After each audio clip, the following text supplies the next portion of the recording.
am I, you ask? I was created in the middle of nowhere, surrounded by the waste of a dying world. I was bestowed with an insurmountable task: bring peace after decades of death, persecution, and chaos.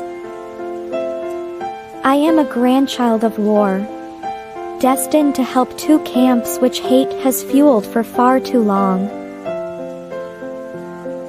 Surprisingly, I am not alone. Have an odd bunch to make the road a little more bearable.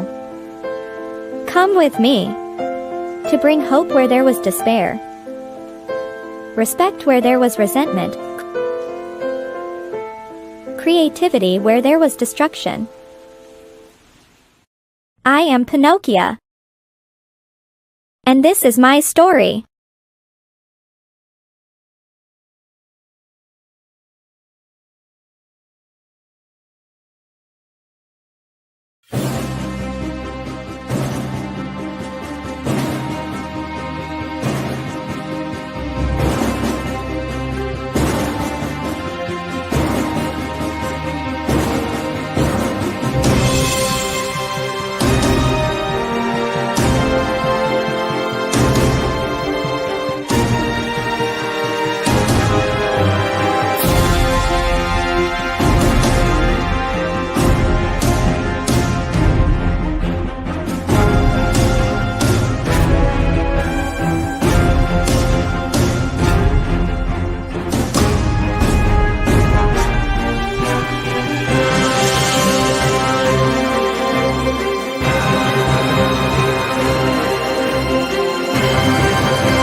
Flip City Magazine is just really pulling out all the stops, man. Your guys' production value of this magazine has gone insane.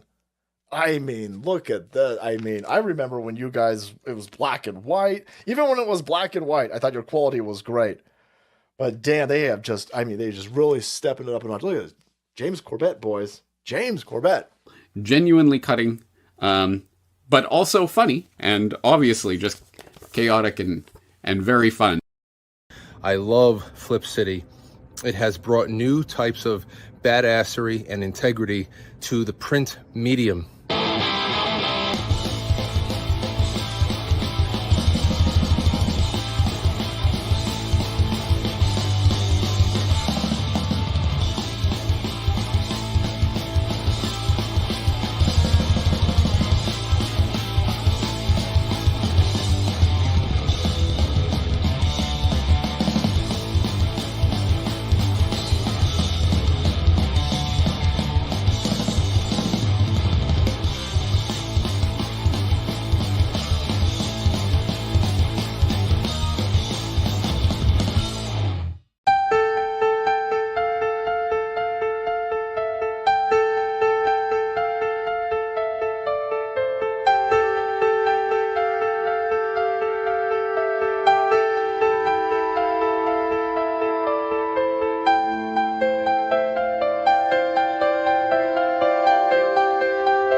big. Yeah. It's not small. No. Kiss my entire. Oh, my darling, not 3 times on the ceiling if you want me. Your coffee, sir. Thanks, beautiful. You're welcome. This is a man's world.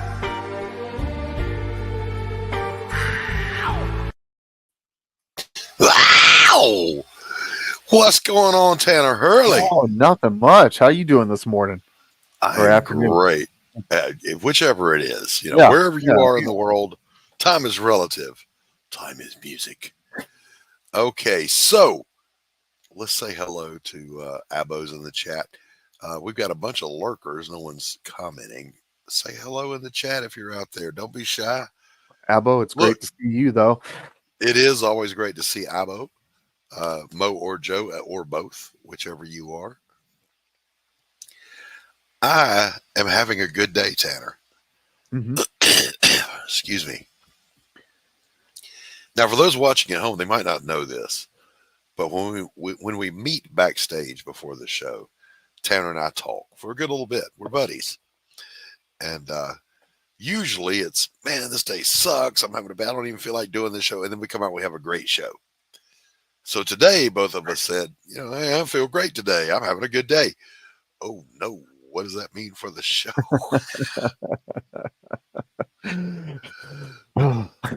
Yeah. It does it mean anything? Are we going to have a good show, Tanner? Yeah, What's we're going up, to have Stephen B? Stephen, what's going on? Stephen B in the chat. Good to see you. Anthony, if you're watching, you just tried to call me. I'm live right now. Okay. So can't take your phone call. Not going to happen. No. Not right now. Oh my goodness. So, wait a minute. Let's see what this is.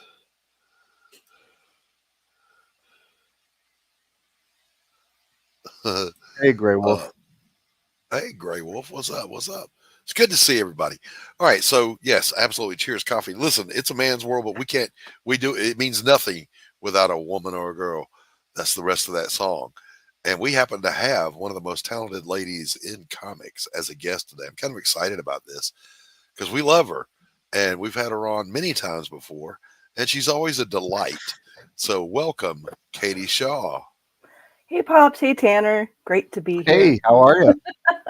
Except I would like to also say that I'm having a good day. So for what that's worth. We're doomed. We're doomed, Katie. Except I'm not Pops. I'm Doc. Oh, did I say Pops? Oh, You my did. God. You did. I'm going to forgive you. Yes. No, that's, that I know that. I guess what I meant. I guess that means that I'm tired today. Sorry. See, our good day vibes are off to a good start. There we go. There we go. You're fine, Katie. Don't worry about it. We're going to be taking here in a little while. We're going to be taking a look at Katie's ongoing intellectual property called DragonChild and a new campaign she's got up and running. And we're going to deep dive into this whole thing because it's so cool. It's so cool. I love Katie. I love her work. But we've got business to do first. We got to talk about some things. Now, my policy is I don't attack people on my show. That's low hanging fruit. I don't do that unless you're in the public eye, but I do attack strange or bizarre weirdness out there in the world. And this one popped up today. I don't know when it happened, but all of a sudden, Kamala Harris is saying she wants to build a wall at the southern border. Yeah, I saw why didn't a you build it headline over the for last that, and 4 I years? didn't even bother looking into it. I'm like, no. So wait, it's no tax on tips a month after Trump said it, and now we're going to build a wall, and she's running against high prices on everything. I'm so confused. Who is she actually running against here? Against her own campaign. She's running against her own administration. Billy Powermax in the chat. He wants to know if Katie is related. I am not. To Sebastian Shaw. What's weird is I went to college with a young lady named Katie Shaw. You know, I've always heard that there are many Katie Shaws. I've yet to meet another one. So, you know, apparently it's one of those things, but I've yet to run into it. Yeah. No, my Shaw lineage goes back to Cannery Row. So, Okay. Yeah. Interesting. My grandfather, when he was 11 years old, started working on Cannery Row, and his, I guess it was his grandmother, was the Madam of Monterey. Oh, well, right on. Right. An entrepreneur. Yeah, and she was in a Steinbeck book. So, Nice. That's quite a lineage. Listen, my family lineage comes from Skid Row.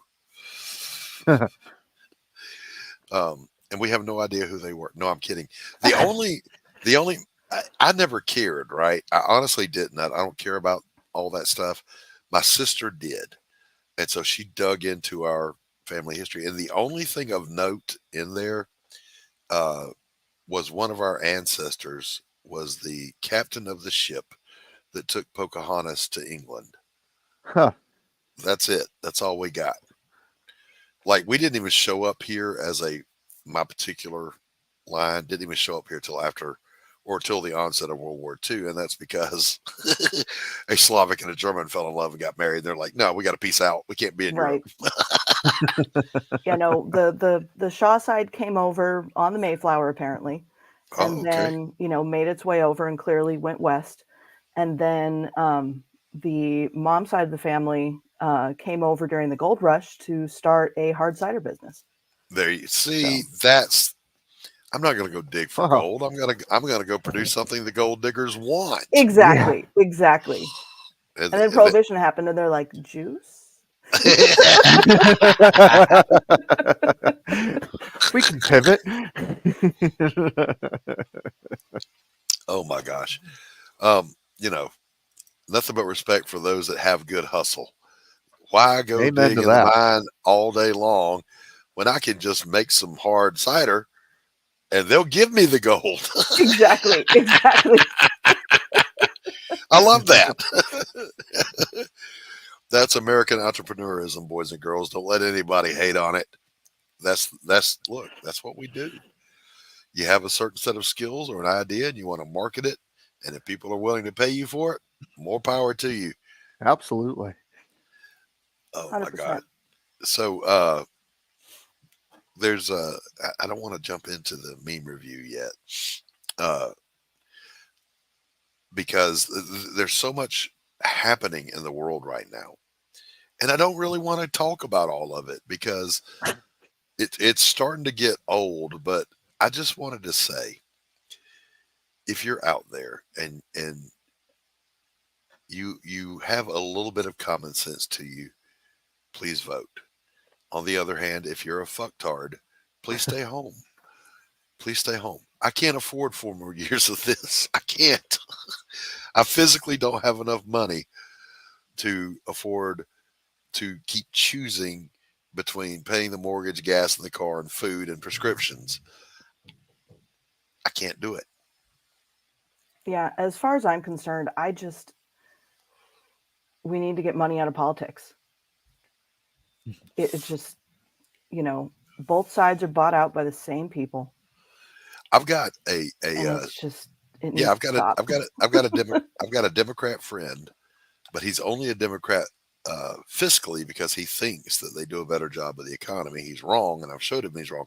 But having said that, we both agree on the following: a balanced budget amendment to the Constitution requiring it to take place, and term limits on Congress. These guys going in there on both sides, making a career out of it, is bullshit. It was never meant to do that. You were supposed to sacrifice your normal life to go serve for a little while and come home. You know, I mean, McConnell's been in there my whole life. Yes. Hello, Sanders. Hello. Think about this, okay? When Nancy Pelosi entered office, there's a photo of her with JFK with his arm around her. It's been there a minute. Mm-hmm. No, they've all been there a minute, and it's a problem. Yes, it is. Go home. And by the way, if you get rich as a politician, you're a crook. Period. Mhm. Period. No, All I right. think there's a stock exchange that literally follows, I think, 12 different politicians, and whatever stock buys they make, they Yes. just follow the same thing. Yes. If I had an investment portfolio, I would be tying it to some of these folks. Exactly. Well, you see Nancy make a trade, make that same trade. It's called insider information, people, and it shouldn't be allowed. That's correct. In the rest of the world news, though, here in pop culture, it's Jack Kirby's birthday. Woo! It is Jack Kirby's birthday. Jack the King Kirby. Listen, without Kirby and certain others, we wouldn't even be having this conversation. Mm-mm. We wouldn't know each other. We wouldn't be talking. They are literally the founders of the feast that we all get to sit at. So, hey, here's to Jack Kirby.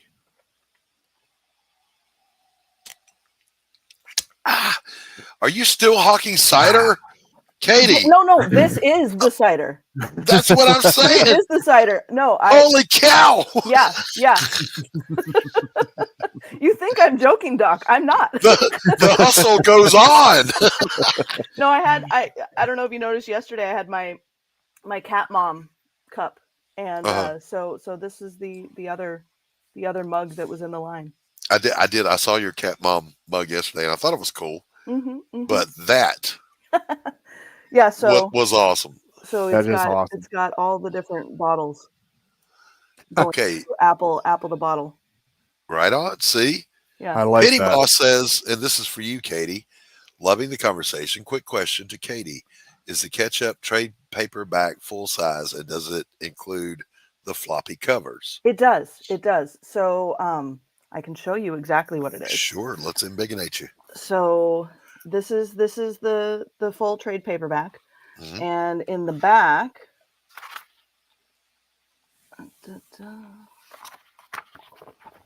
is a little interview talking about the process. Nice. Trying to do it facing the camera, and that's just not working. There's no pressure. Take your time. And then cover gallery. Nice. So that has everything. All the covers. Through its own cover. So, very cool. Yeah. Very cool, Katie. Very cool.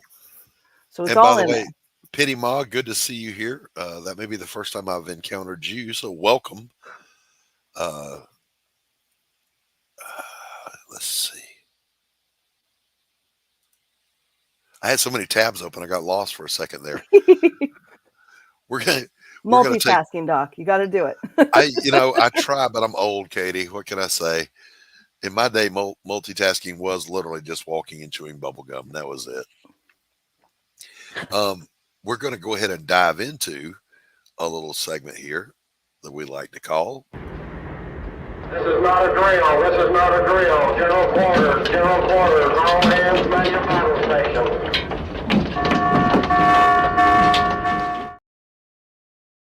Yeah, baby, let's do some memes. I got to start with this one because, when things aren't going so great, but you aren't surprised because they never are. Look at the expression on that fish's face. That fish is done. That fish is like, whatever, man. I don't even care anymore.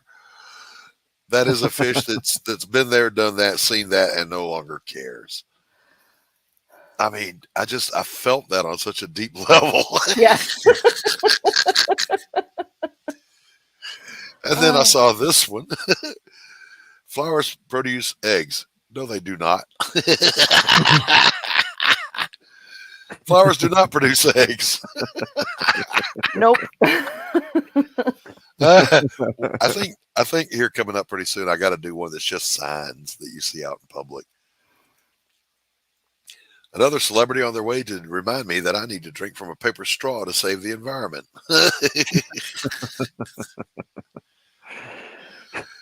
Let me just ask you, Tanner, have you ever thought about setting up a new doorbell?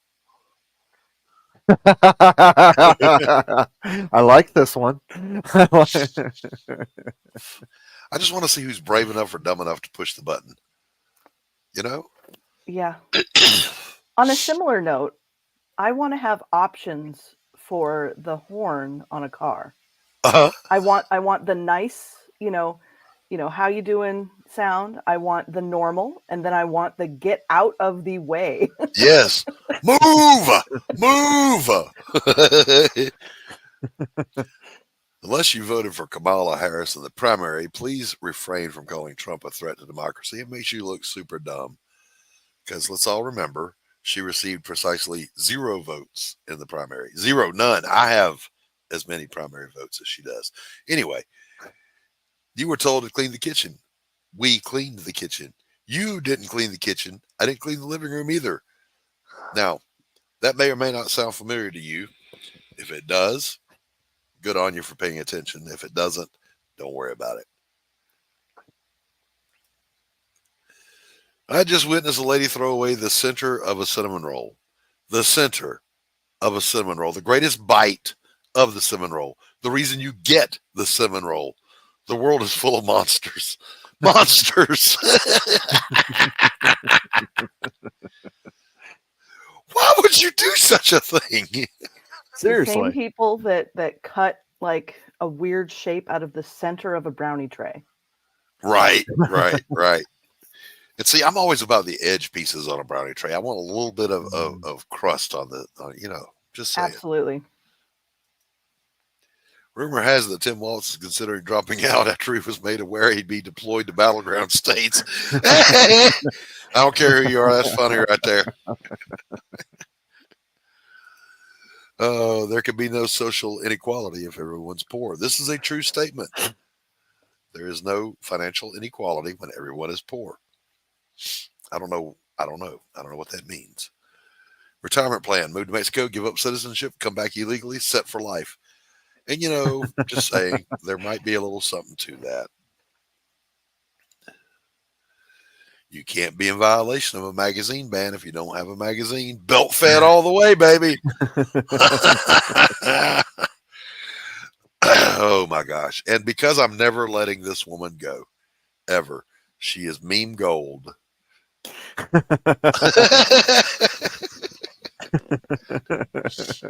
I will never let her go. When they give you a paper straw wrapped in plastic, yes, there's the look you give. I will never, for the life of me, figure this out.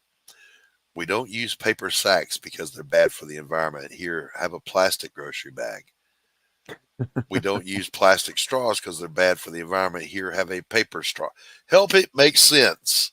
Explain it to me like I'm 5, because I don't get that.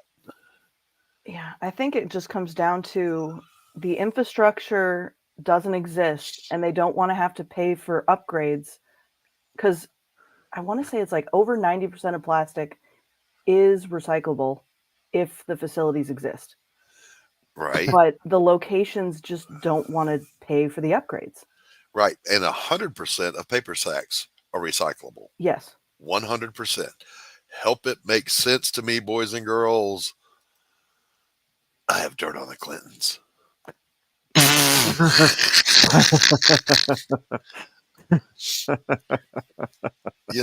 Just saying. You might hang yourself twice in the middle of the street. I don't know. Hey, so meme of the week, though. This would be the most epic prank in the history of the world. Boeing Starliner astronauts stranded in space for 80 days will not come home now until 2025. Humanity has about 6 months to purchase 8 billion ape costumes for the ultimate prank. But hear me out, Elon. Elon, I know you watch the show. You're a big fan. Just get the receiving crew to wear ape masks. That would be the funniest shit ever. Tell me I'm wrong. Tell me I'm wrong. Tell me I'm wrong. This has been another exciting episode of... This is not a drill. This is not a drill. General quarters. General quarters. All hands back to battle station.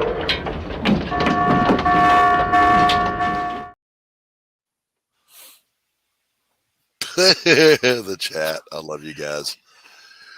My favorite meme is Keith Richards holding a newspaper, and the caption is, "Hey, Mick, look who I outlived this week." Levi says, "Hey, Tanya Campbell, good to see you and your eyebrows. in the chat. I always ask for plastic because it burns pretty. It's a true story. It's a true story. My gosh.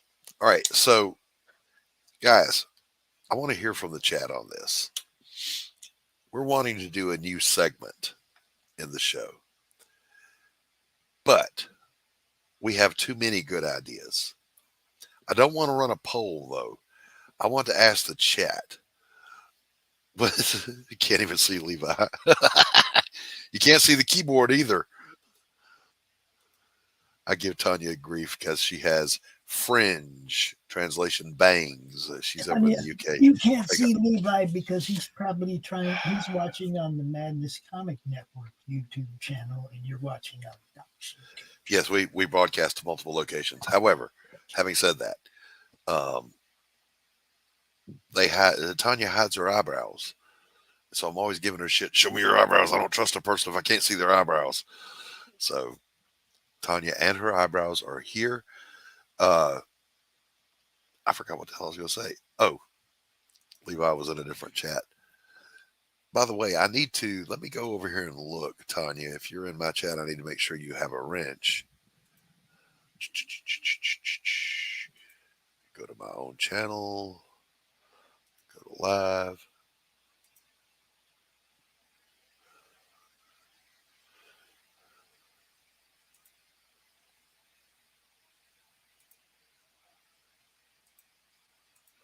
All right. Now you have a wrench, Tanya. You have the power.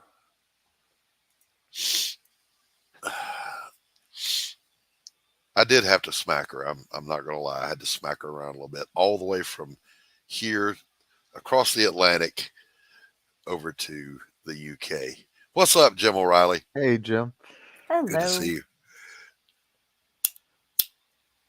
And you are very welcome, Tanya. Be sure you drop any links you care to drop. Hey, let's take a little look. Katie, for those of you who don't know, Katie is a creator. She's a writer, an artist, and she's pretty damn good at it.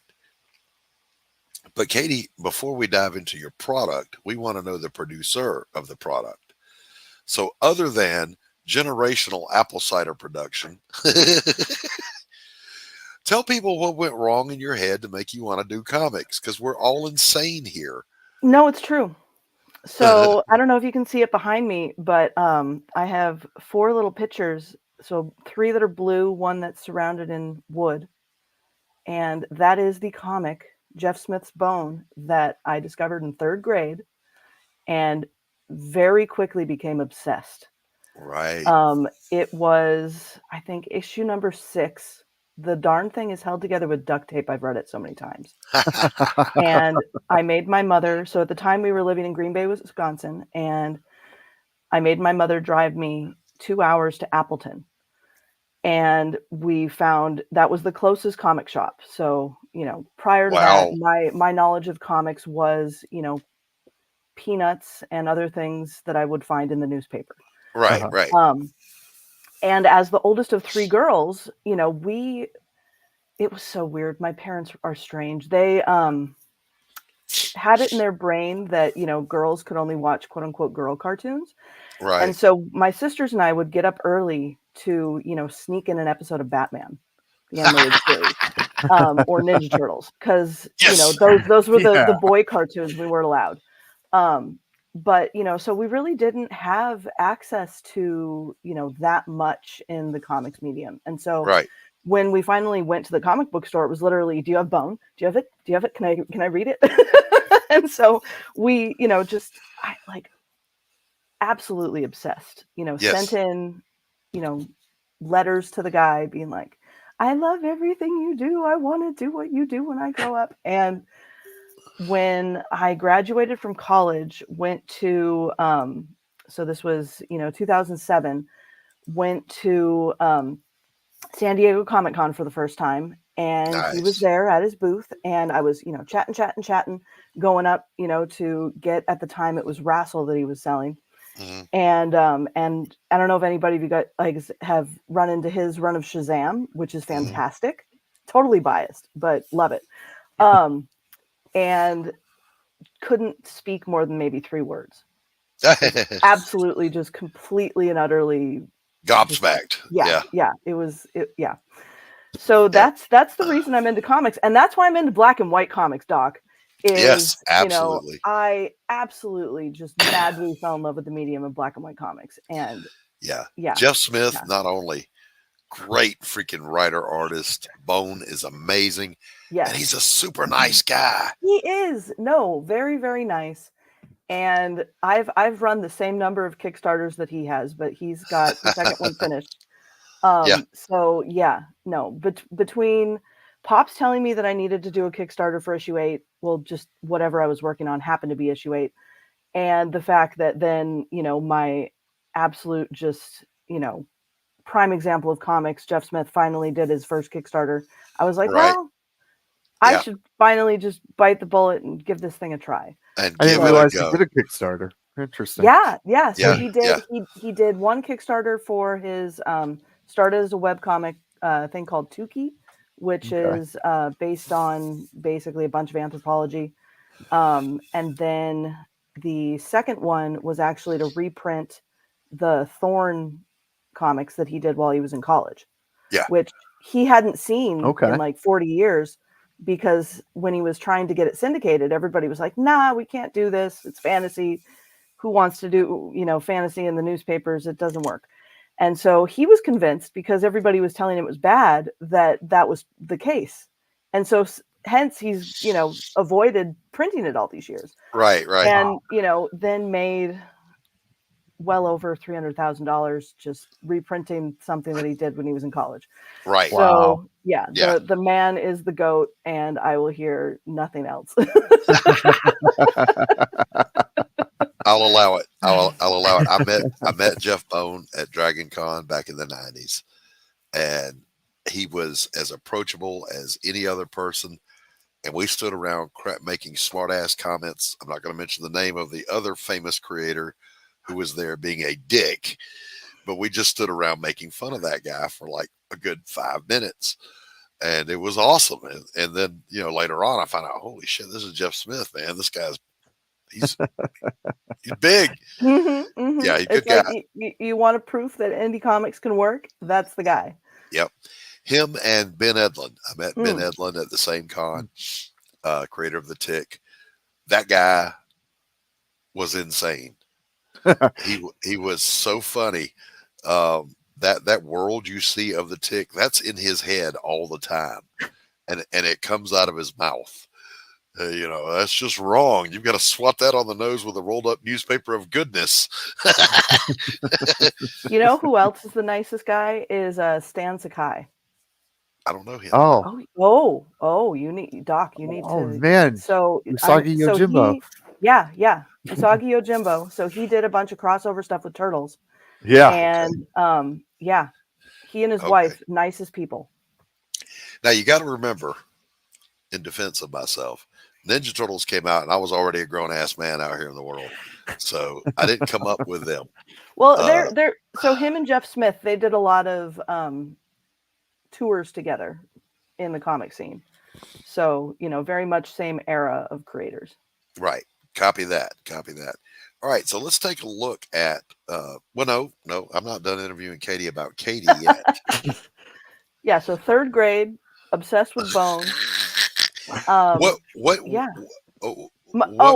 So if not for comics, the thing that my parents would have rather me gone into is I grew up singing Broadway songs with my dad playing piano.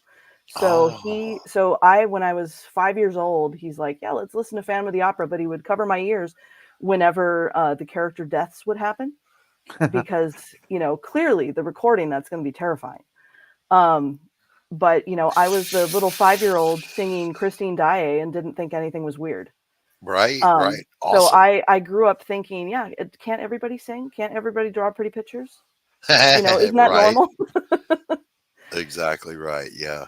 Now, what were your vocational? What was your vocational direction aside from doing comics? I worked at Apple for 7 years. So when I graduated college, that was my first job, was and really my only job that isn't comics Okay. was working, teaching people how to use everything Apple computers. Okay. So my title was creative, and that frankly let me get a bunch of really nice discounts on things to create comics with, because the entire time I was there, it was, let's get a real job so that I can create the comic on the side. But the reality was I'd come home every day completely wiped, because it's not only customer service face, because you're when you're not teaching people stuff, you're selling things, but it was also engaging with customers. I to this day run into people who are like, can you help me with my iPhone? Can you fix my computer? Things are wrong. And it's been a decade and they still want my help. They still recognize me. So that was my life. I, at the time, was working on issue 3 of DragonChild. And I got almost nothing done because I was just completely and utterly wiped. I actually had the pleasure when I was in high school to meet Steve Jobs and his wife. Our families went to the same resort in Hawaii for some of our Thanksgivings. And I'm very much of the opinion that Lorraine Jobs was cooler than Steve Jobs. And so working at Apple, it was really funny because, all these other people working with me were, pretty much worshiping the ground they walked on. And I'm just like, he's just a dude with kids and didn't want his kids using technology while they were on vacation. And, it was the same place that both of our parents could be and not actually be stressed out, which was saying something. Because my dad, he worked as president and CEO of a few different companies, and he could not disengage. But at that place, he could disengage. And so that was very much the, if you're on vacation, you have to get away, because otherwise you will be a rundown piece of mess. Agreed. I've worked in those professions and so has Tanner in the military, that you can't turn it off. You're always in it. So DragonChild #1, the idea came from somewhere. Tell me about the genesis of the idea. So I think the earliest incarnation, so my main character kept changing. And a lot of the dragon characters and even some of the, elves and griffins and other things, those were there much earlier than my main character, which most people wouldn't expect. I think in 5th grade, I wrote a story that was, dragon based. It was kind of like Land Before Time-ish. So you had a bunch of dragons and such that were all living in this valley that was, hidden away from people. And it was, instead of modern day that DragonChild it was more medieval times. And so they, came out and saw like princesses and, knights and all these things, and decided, that's not going to work for us. Let's go back. And so that was my, first little short story that was, kind of a similar thing. But I mean, I'm a child that, was obsessed with like Don Bluth movies. I, devoured every fantasy book that I could get my hands on, loved like Sword in the Stone, old Disney movies like that, Rescuers, 101 Dalmatians. Sure. Yeah. But, I never really wanted to do animation because that seemed like too much work. Agreed. Like I loved the artwork from it, but like I didn't really want to do that specifically. Now, one of the Disney storyboard artists really that I discovered he also did a run of children's books, guy named Bill Pete.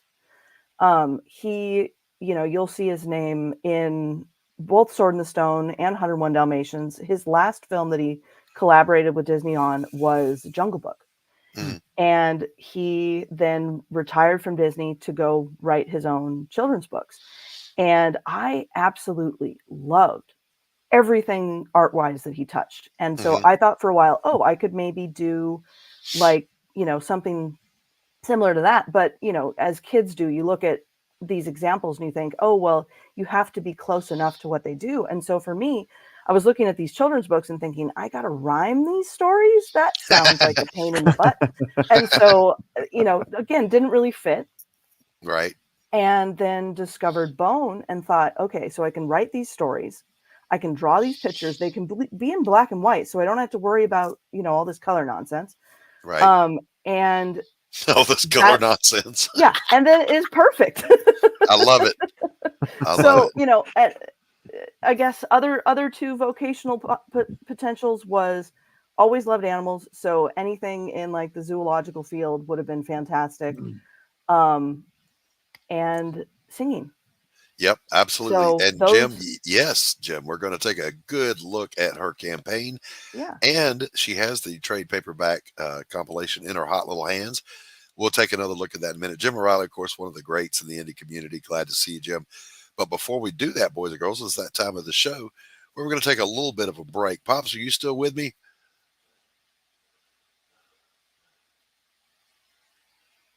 Yeah, he's still here. Okay.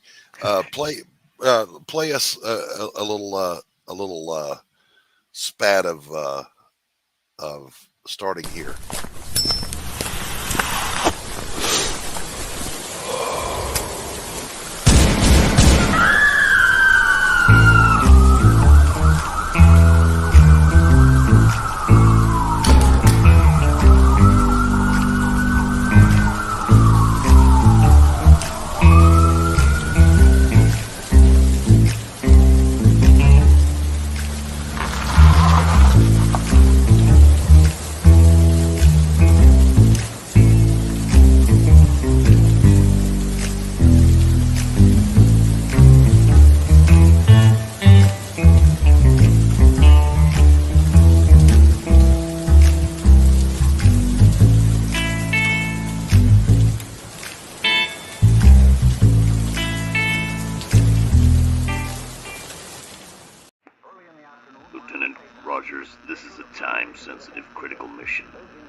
See the Nazi force and secure the artifact, then get to the extraction point before they arrive. Failure to do so will result in being hopelessly outnumbered.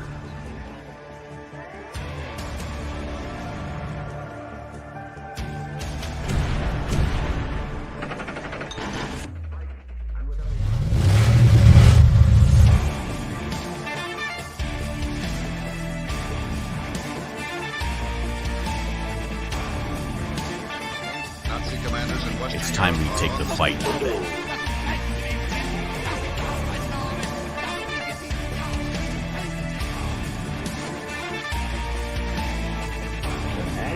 News we have of the Allied invasion of northwestern France is still an escalation from the assertion. Fulfilling this high hotel.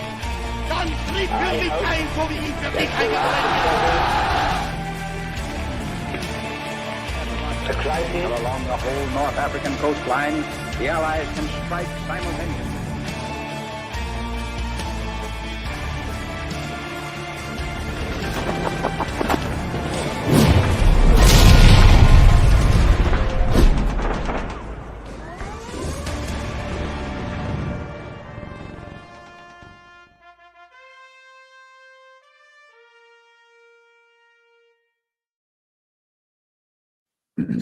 We are back. Good looking forthcoming project from our friend John Dillard, Yellow Flash, and I can never remember that guy's name, the writer. Oh Lord. I'm sorry, I'm forgetting who you are. I'm so sorry. Literary Devil, I think. Is that his name? I don't know. I'm sorry. But we're gonna take a deep dive now. Literature Devil. Literature Devil. Yeah, Literature Devil. Yeah, thank you, Pops. We're going to take a look here at Katie's campaign and her project, DragonChild. Now, this is this funder is for the collection, correct? So it's issue 9 is the main thing, and then I'm also doing a limited edition hand-bound book of all 1 through 9. Yeah, all right. Yeah. I was inspired by Laurie's, version of the same thing, and I was just like, "Ooh, I can do that too." I love it. And she came out on Laurie's, and Laurie's got her little book, and Katie goes, "Yeah, but mine's bigger." In your face, Laurie. It's all good. Yeah. Well, it's always funny how in comics, each iteration of the book, things tend to get smaller in printing as opposed to, doing bigger versions of them. And, mine's just, formatted for 8.5 by 11, folded in half. So, but yeah. It's but funny. I saw the hardbound, and it looks great. And we'll take a look at that here in a minute. Yeah. Pops, go ahead and play that trailer for us. Let's take a look here. Hello, everyone. It's me, Katie Shaw, the cartoonist behind DragonChild, and I'm back for my second Kickstarter campaign. I would like to welcome you all to the Kickstarter for DragonChild issue number 9. Thank you for checking out my indie comic project. For those of you who are back from the first Kickstarter, thank you for your continued support. And if you're new to DragonChild, I am so glad that you're here. DragonChild is a modern-day fantasy comic where mythical creatures are real, and the dragons have picked one human to represent all of those creatures to humanity. That unsuspecting human girl is Ryu Kodomo, our main character. So far, she has learned that elves and dragons are real, want her help, and in our last issue had her first training session as the DragonChild. Issue 9 picks up with our main group of characters enjoying a swim in the river after that training. And that's not all. On the other side of the world, we catch up with a griffin who we've not seen since the end of issue 5. His name is Sandrake, and through him we meet the main villain of DragonChild, Kai. This issue will have 24 pages of black and white comic, all of which are ready to be inked and toned and then sent off to the printer. The cover is complete, and I think that it and all of the drawn pages look awesome. Reward-wise, there are many options past issue number 9, including the ability to adopt some of my handmade dragons. Yep, that for round 2 are my own dragon characters that I hand make myself into large plush toys and hand puppets. And new to this campaign, I decided to spice up the rewards with a limited hand-bound edition of all 9 issues sewn together and topped off with gold foil cutouts. Nice. There will be only 10 of these books available, and if you pick up one of those, you can even choose the cloth cover color. I hope you're all as excited as I am to get your own copy to read.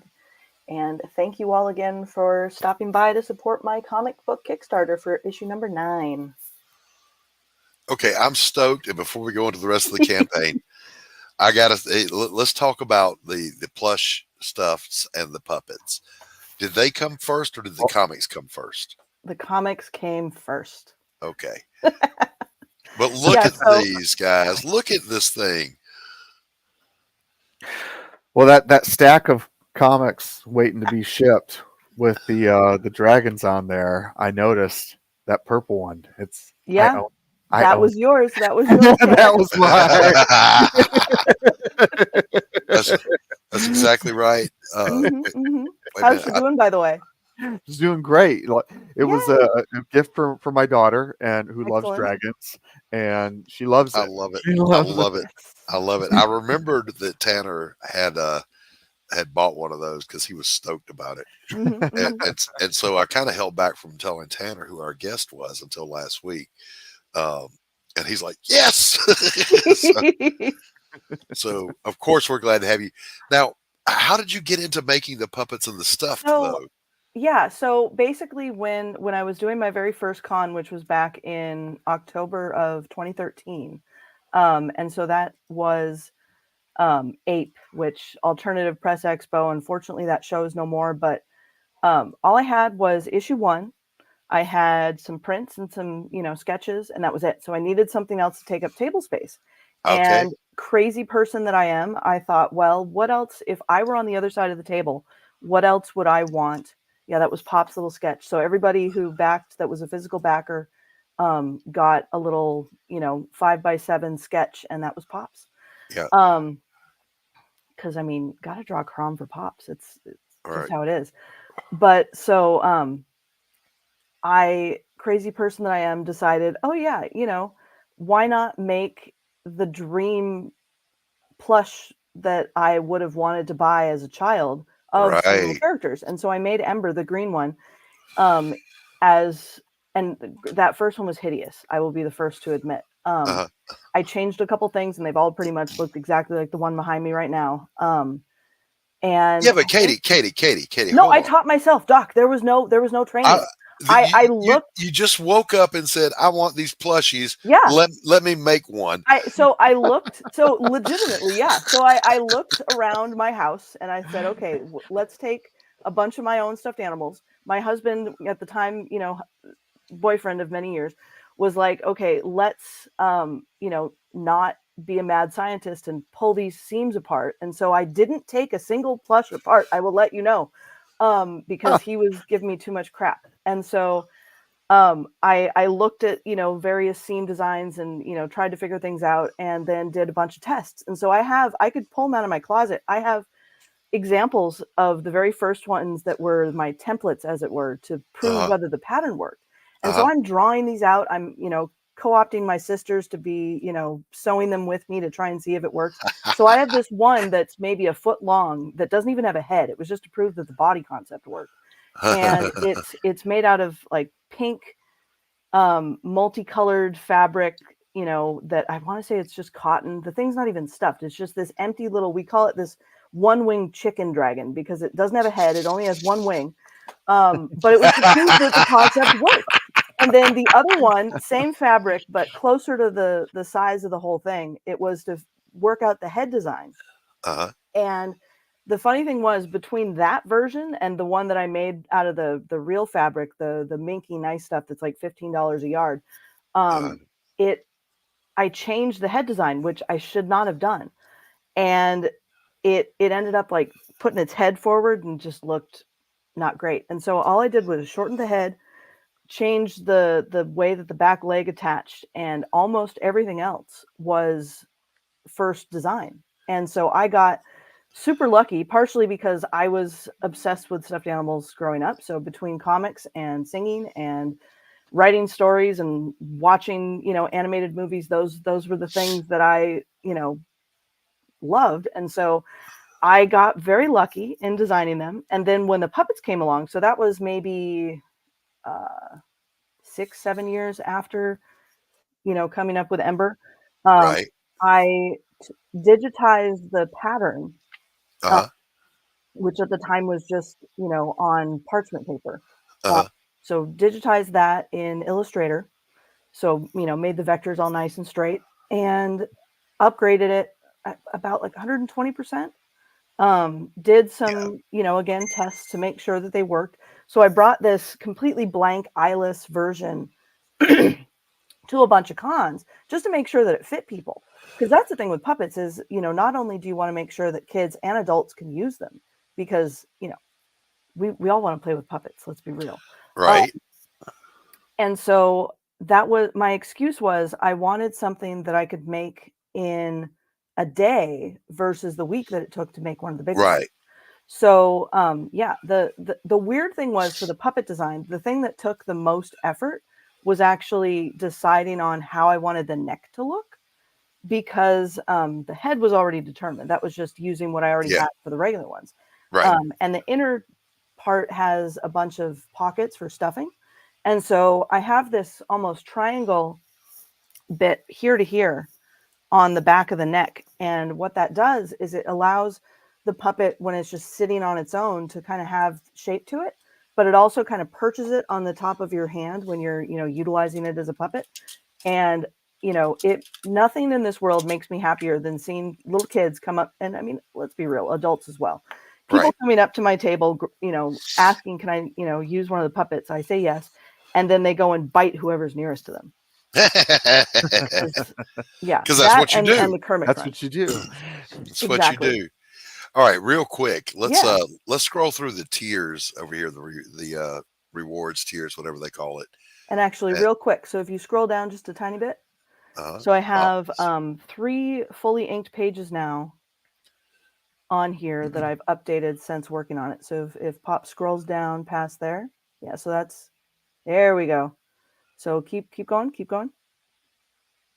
So page number 1, fully inked. So tones get to be added, and keep going. Page number 2. Nice.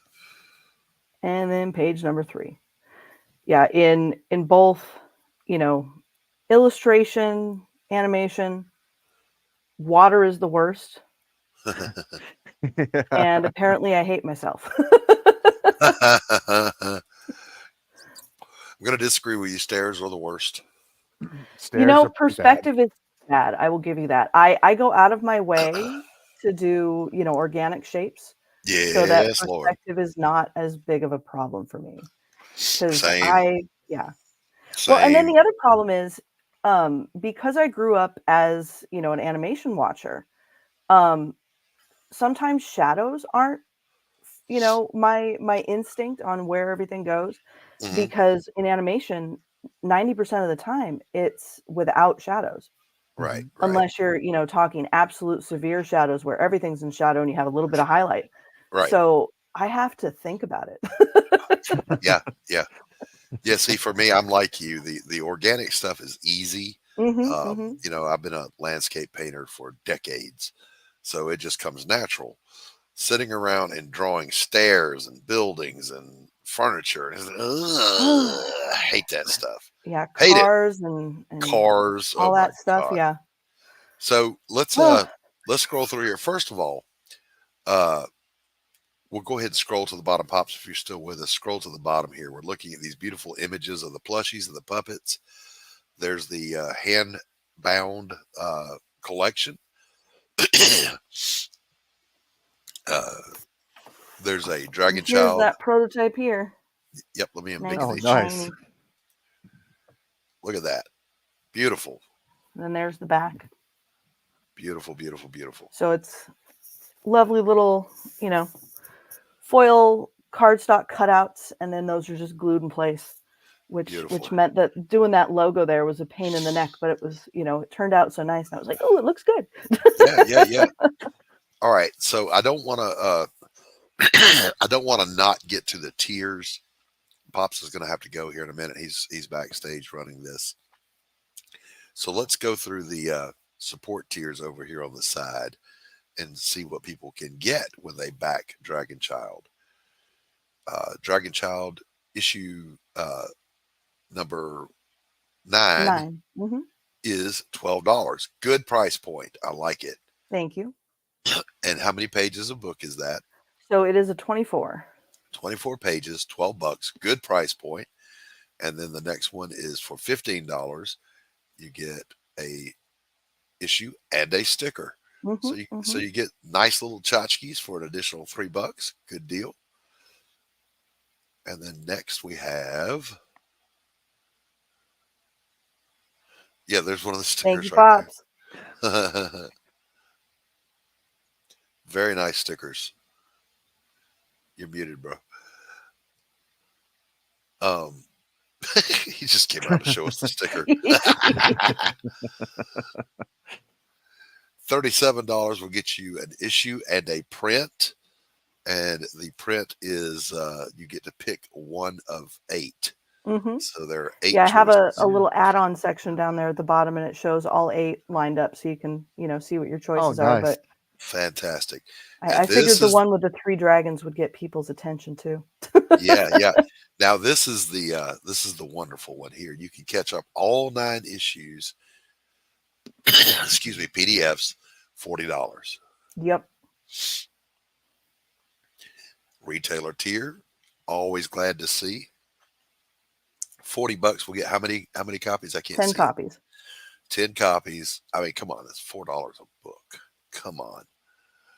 And then the catch-up mini volume.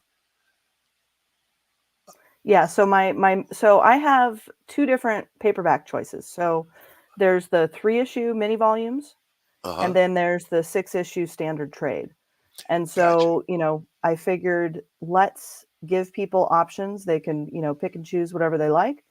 So, you can get all of it with the mini volumes, or you can just get it with, the 6-issue, trade plus then 7, 8, and then you get, of course, 9. Right. Okay. All right. Yeah. Outstanding. Excuse me. You do have the complete collection in that trade paperback you showed us earlier, correct? 1 through 6. 1 through 6. Got you. And hold that up and let folks see that again. This is the trade paperback that does, by the way, have the cover gallery in the back, production notes, etc., etc. Beautiful stuff. Yep. That's a lot of product right there. Well, and that is. It's, got your nice title pages and everything. So it's heck yeah. Yeah. It's fun. That's a nice looking product. Just gonna say. I'm looking forward myself to getting there, Katie. I don't have enough material for a trade paperback yet. We'll get there. It's amazes me how much of a difference, especially at cons, having that 6-issue trade really makes. Yep. And what I discovered, so with the mini volume, so again, those are the 3 issues. Those so by themselves, they're generally, at cons, $12. And if I sell them as a set for $20, that's what people like.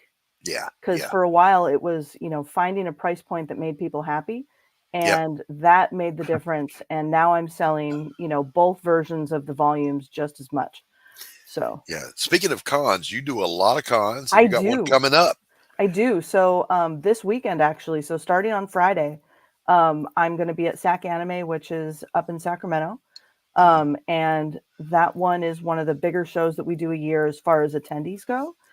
Like I do better business there than I do at WonderCon, which is always something that entertains me, because it, price wise is not that WonderCon's terribly expensive as cons go, but the level of support that I see at SAC Anime is so far and above, what a $250 table, for Arts Alley is expected to get you. Right. So I'm looking forward to it. I figure if I'm going to do a show in the middle of a campaign, that's the show to do. Right. And by the way, let's the image on screen right now. Remember, she said I needed something else on my table. And initially they were, on the table. And when it was 1 dragon, it was fine. When it was 2 dragons, it became a little awkward on 6-foot tables, because they'd have to kind of cuddle up next to each other. And for an all ages comic, we would get some people that were making some jokes, as we can imagine that they would make. And so we have a friend who's a carpenter, and so he made the bookshelf, the waterfall bookshelf for the comics for the issues, and then also the dragon tree. And it makes all the difference in the world, because not only did it then give back space on the table for the trade paperbacks, as well as the portfolio with all the drawings and the prints and everything else, but it lets people see things from far away. And there's the oddball that shows up that sees the comic first, and that's always a pleasant surprise. But most people, they see the colorful dragon tree and come running. So because that is an eye grabber from a distance. It is. It is. Well, I think yesterday on Laurie's, I had asked you, does it kind of draw people? Hell yeah, it draws people over. Absolutely. No, no joke. The dragons are my booth babes, and that was, the intention was just to get people there, even if nobody wanted to buy one, because you make any of this stuff, and you don't know what the interest level is going to be, and I've been pleasantly surprised with the amount of interest that people have shown in both the comic and the handmade dragons.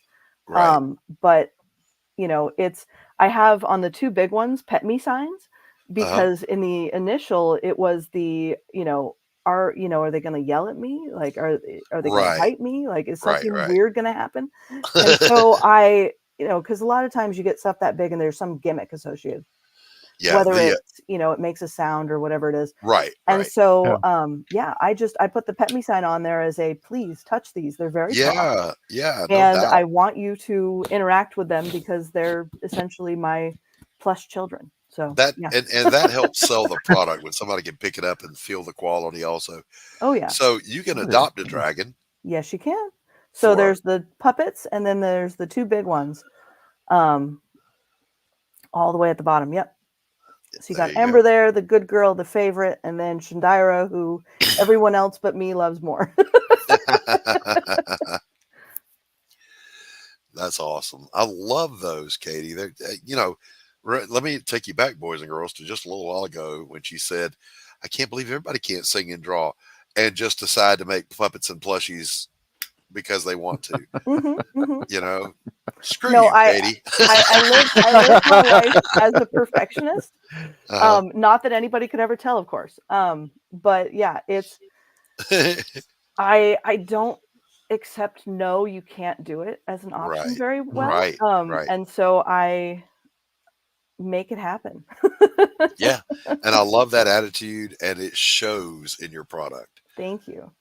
A compelling, family-friendly story, up to 9 issues now, and then you can take home the real thing and hold it in your little arms, the dragons Well, exactly. and the puppets. And for the puppets especially, because there's more characters available, you can literally just tell the story with your little puppet, or yes, cuddle up with your big dragon, and yeah. Like I mean, what a great gift for a kid, that you love, that has that creative mind. They're like Katie was when she was young, discovering their love for the fantasy genre. And this is a great entry level at an age appropriate, very approachable product. Just wonderful. Well, and again, my personal love for all ages comics, stems from the fact that, yes, kids can love it, but adults can too. Sure. And it's absolutely. not just going to be this annoying little comic that's going to be, without substance. It's, there's a real story here that people can enjoy. There's just nothing inappropriate that would exactly dissuade right. the kids. Yeah. And so that to me makes a big difference, because I detest, children's literature, regardless of the genre of the medium that it's being told through, that dumbs its story down to kids.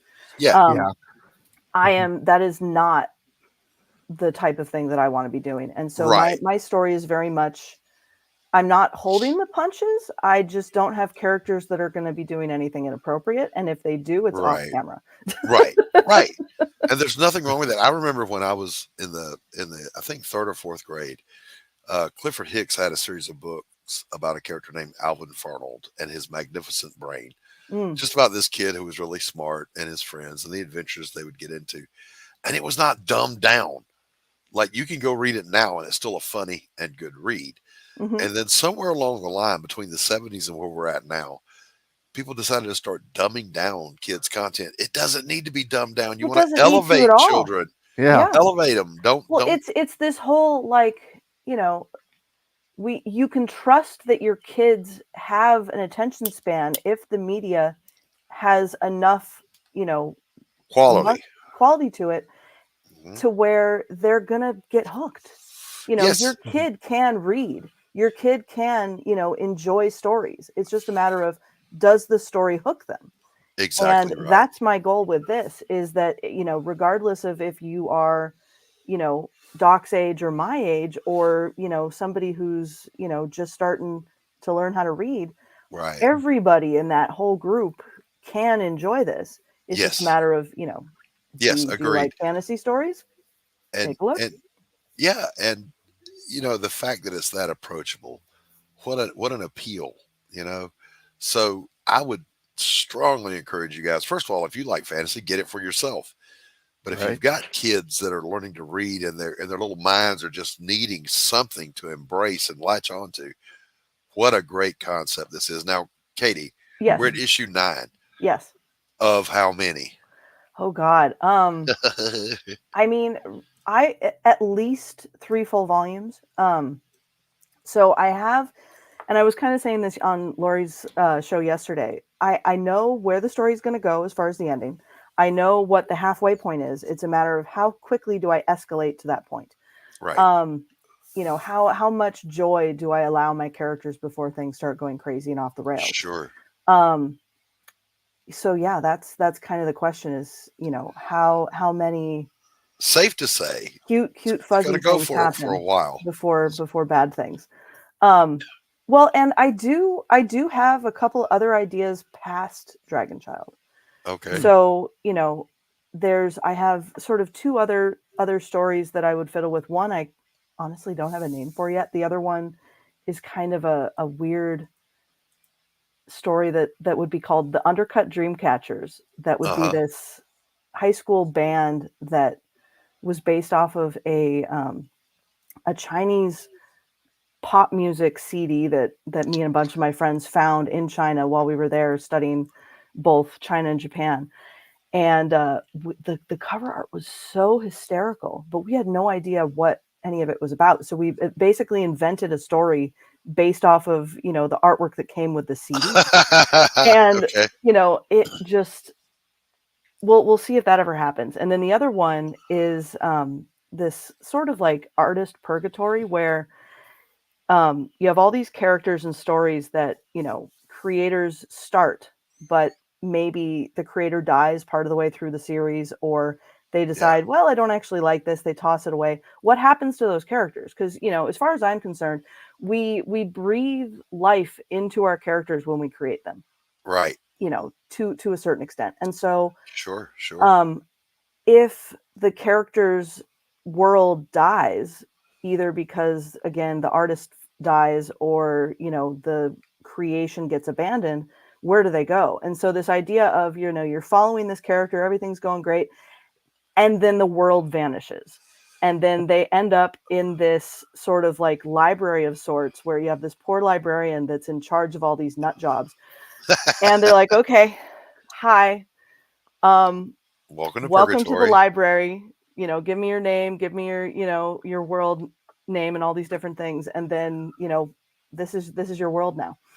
And just, that's what awesome. that would be. And so once DragonChild's done, those are my next projects. But again, for that one, like maybe I'd just call it the library. Maybe it's, dead worlds or dead stories or whatever the case might be. I love it. But, I love it. So those are. So Katie, you're running into the thing that I'm at right now. And of course you're much younger, but I have more stories to tell than I have life left. Fair. When the ideas come, they come, and there's nothing you can do about it. Well, and that's the thing is like the idea of, okay, vocationally, what else would you do? The problem with once you get the comic bug up your butt is that, you can't not do it. And especially when you can write the story and draw it, it's like you have no excuse left. Yep. You don't have to, you are the barrier from letting these stories reach the masses. And well said. Yeah. It's you are your own excuse. Yep. Nobody else is to blame. That's right. If it doesn't happen. And so absolutely, I hope that both of those stories get told, but DragonChild was always, the one that the characters were the loudest and, had the strongest vision. And I guess going back to your, like how did it all start back however long ago that was? When I was in sophomore in high school, we were told to write a day in the life of any character. And so that then became issue 2. There you go. And that was the answer of, all these different versions of all these, background characters essentially, but the main character had never solidified. And so I'd pretty much had issue 1 written for a long time, but, I didn't know who the titular DragonChild was. Right. And so, but once that sort of fell into place, issue 2 and issue 3 kind of got written back to back because I thought, okay, here's her boring life where everything's normal. And then, here's where everything changes. And that was issue 3. And that's when these characters begin to take on a life of their own. The story begins to the creator. It begins to just tell itself. And all we're doing, like Tolkien said, it's almost like someone just told him the story. Oh yeah, no, 100%. And he just wrote it down. Again, these characters live rent free in my brain. Yeah. Since they started existing, and they're, I have sort of my outline of here's where everything's going, how it happens, the order in through which these things happen. And so when I'm going in writing an issue, I write everything out like it's a novel chapter. Right. And, I know most people do screenplays, but I just, I want to do full descriptions and the whole, it's chapter. And so I know how to do script writing, don't get me wrong, but I prefer, because if not for making it into a comic, everything else that I read was all novels. Right. And so that's how my brain works is, either I see it in my brain or I write it down on paper. Yep. And, that is inevitably how that happens. But so I'm, writing all this down, and it's very much, consciousness onto the paper of, yes, I'm following a general idea, but things like dialogue, easy as heck, because it's just, it's what they would say. Exactly. You again, I've lived with these characters, so I know what they're going to do. Like my poor elf character, he has this life that he wish he was living, but he got saddled with taking care of this, 16-year-old idiot, and hopes that he's going to save all of them. And he's like, well, let's see if this works. Right. All right, guys. So the link for DragonChild is in the chat. This is on what platform? Kickstarter. On Kickstarter. If you like what you see, go over there and show this some love. Show Katie some love for this project. In the meantime, we've reached that point in the show where it's time to say goodbye. And no one is sadder about that than I am, because I enjoy this conversation. I love talking to other creators. And Katie, you are a rare creative force of nature. God bless you. So we're going to, again, Katie, other than the campaign, the link, where can people find you? So dragonchild.net is the main website. I guess the easiest place at this point is linktree/dragonchild. And that gives you links to all the social medias and nonsense. It's DragonChild comic on everything except for Twitter. Hey, what's up, Sam? But you can read, and there's links to this on the Kickstarter, both Webtoon and Tapas. You can read up through issue 7, see if you like it before you back the campaign. I highly recommend that, because, I mean, you can see the various images and such, but you really want to know, is this something that I actually enjoy? And if the answer is yes, please back it. But, do not feel bad about reading it first. Yeah, do it. If it's there, do it. It's test driving a car. Exactly. Mm-hmm. All right. Tanner Hurley, my co-host, my friend. Where can people find you, sir? Oh, you can find me here on the Madness. You can find me on the socials, Instagram and Facebook. Tanner Hurley. That's him. I'm Doc Blalock. I'm your host of Doc's Coffee Shop every Wednesday at 1 p.m. here on the YouTubes and on the Madness Comic Network. Doc Blalock. I'm the only Doc Blalock on YouTube for now. There is a Dr. Blalock, but he's just going to try to sell you some supplements. Fuck that guy. I'm the real deal. You can find me on the Twixter at Doc Blalock 8404-8404. And yeah, that's it. Every Wednesday, tune in here. You've been watching this on my YouTube channel and on the Madness Comic Network. It's been great to see all of you. Check out some of this stuff by some friends of ours. They call me a god. They call me a god. They call me a god. They call me a god. Let's go. I'm about to go off like a weapon. Fuel to the top, got a filled up engine.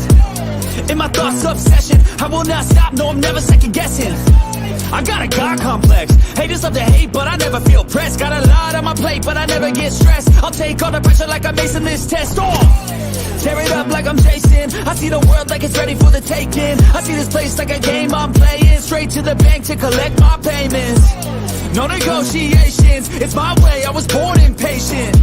And like a damn Freemason, I'll run this nation. They call me a god. They call me a god. They call me a god. They call me a god. I don't know how to stop.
space.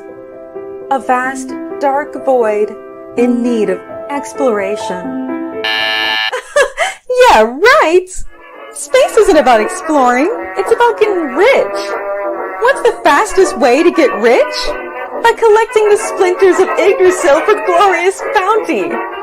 Too bad it's also the quickest way to get dead.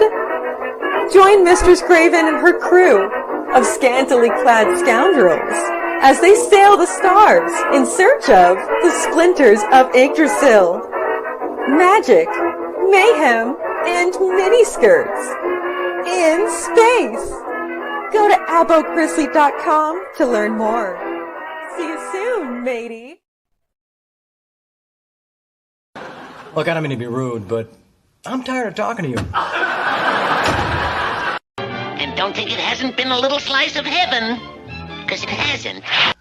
Well, what do you know? I finally got the last word. Good night, everybody! Quitting time! Quitting time!